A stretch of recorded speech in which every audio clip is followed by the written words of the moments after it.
அஸ்வின்ஸ் இனிப்பு காரம் பேக்கரி மற்றும் சைவ உணவகம்.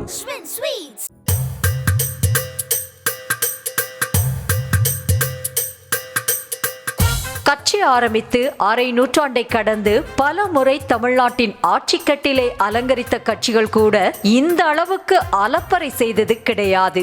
ஆனால் கட்சி ஆரம்பித்து முழுதாக ஒரு ஆண்டை கூட இன்னும் பூர்த்தி செய்யாத இவர்களின் அலப்பறையை தாங்க முடியவில்லை என இந்த காட்சிகளை காணும் ஒவ்வொருவரும் முணுமுணுக்கத்தான் செய்வார்கள்.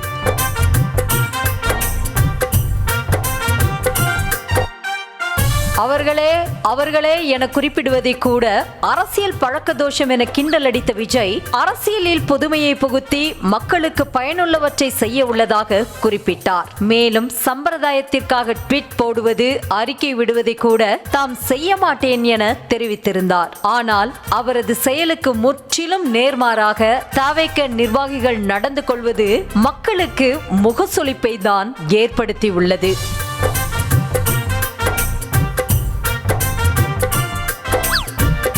ஆடம்பரத்தையோ அலப்பறைகளையோ பெரிதும் விரும்பாத தவிக தலைவர் விஜய் தன்னை ஒரு எளிமையான தன்னடக்கம் கொண்ட தலைவராகவே முன்னிறுத்தி அடையாளப்படுத்திக் கொள்கிறார். ஆனால் அவரால் நியமிக்கப்பட்ட புதிய மாவட்ட செயலாளர்களோ தம்மை ஒரு அமைச்சராகவே எண்ணிக்கொண்டு அவர் தம் மாவட்டங்களில் பெரும் அட்ராசிட்டியை செய்து வருகின்றனர்.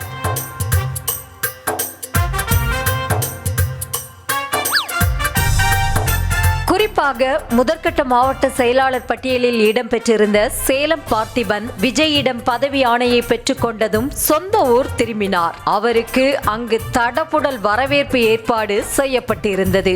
ஆளுயர மாலை அணிவித்து காதை கிழிக்கும் பட்டாசுகளையும் வெடித்து கலர் காகிதங்கள் தூவி பிரம்மாண்ட வரவேற்பளிக்கப்பட்டது. இதனால் தேசிய நெடுஞ்சாலையே ஸ்தம்பித்து போய் போக்குவரத்து கடுமையாக பாதிக்கப்பட்டது.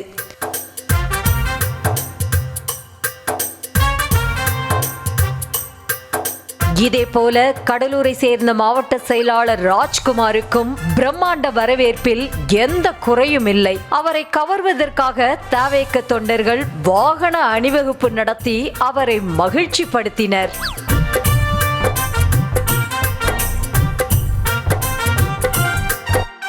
மற்றவர்கள் எல்லாம் கூட பரவாயில்லை, சென்னையில் கட்சி தலைவர் விஜயை மிஞ்சும் அளவுக்கு வரவேற்பை பெற்று பந்தா காட்டியுள்ளார் புறநகர் மாவட்ட செயலாளர் ஈசிஆர் சரவணன். காரின் மேற்கூரையை திறந்து அதில் நின்றபடி வந்த ஈசிஆர் சரவணன் தோளில் தொண்டர்கள் தந்த துண்டுகளுடன் காட்சி தந்து தன்னை அப்படியே பரந்தூரில் பார்த்த விஜயாகவே பாவித்துக் கொண்டு ஊர்வலம் வந்தார்.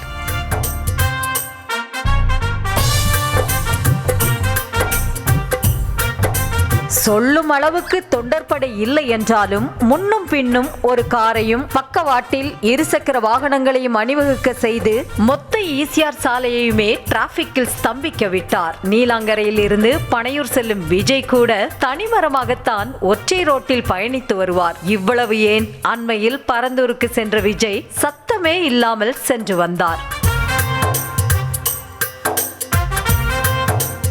கொள்கையையும் தலைவரையும் முன்னிறுத்தி மக்கள் பணி செய்து கட்சியை வளர்ப்பதில் கவனம் செலுத்த வேண்டிய மாவட்ட செயலாளர்கள் தன்னைத்தானே விளம்பரப்படுத்துவதிலேயே குறியாக இருந்தால் கட்சி பணிகள் முடங்குமே தவிர ஒருபோதும் கட்சியை வளர்க்காது என்பதே நிதர்சனமான உண்மை.